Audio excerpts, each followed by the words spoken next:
Hello বন্ধুরা, তোমরা সবাই কেমন আছো?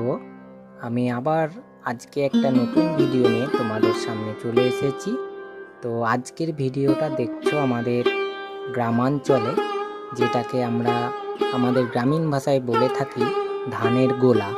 সেই ধানের গোলা কিভাবে তৈরি করা হয় তো তোমরা দেখে নাও, এবং যাদের ভালো লাগবে এটা দেখতে তারা অবশ্যই একটা লাইক করবে এবং একটু কমেন্ট করে জানাবে কি ধরনের ভিডিও দিলে তোমাদের ভালো হয়।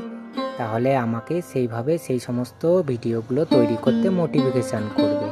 তো দেখো, আমার ছোট্ট ভাই ধানের গোলার উপরে উঠে তলাতে যে ধানগুলো বস্তায় করে নিয়ে আসছে সেই বস্তার ধানগুলো ঢালছে, আর নিচে থেকে একটা হেল্প করছে।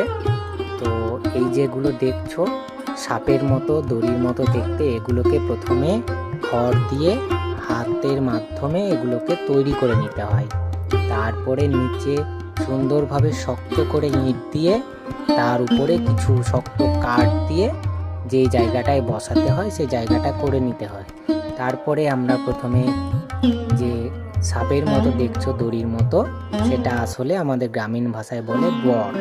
সেই বরটাকে আস্তে আস্তে ঘুরিয়ে নিতে হচ্ছে এবং এই কাঠিগুলোকে একটু একটু করে তুলতে হচ্ছে পরিমাণ মতো, আর ধান ঢালতে হচ্ছে। তারপরে ওই বরটাকে আস্তে আস্তে ঘুরিয়ে নিতে হচ্ছে এবং পায়ের মাধ্যমে সেটাকে ভালো করে ধানগুলো দিয়ে গেঁথে দেওয়া হচ্ছে। আমাদের এই ধানের গোলাটাই কমসে কম প্রায় 200 মণ ধান ধরবে, সেরকম আমরা গোলা বানিয়েছি।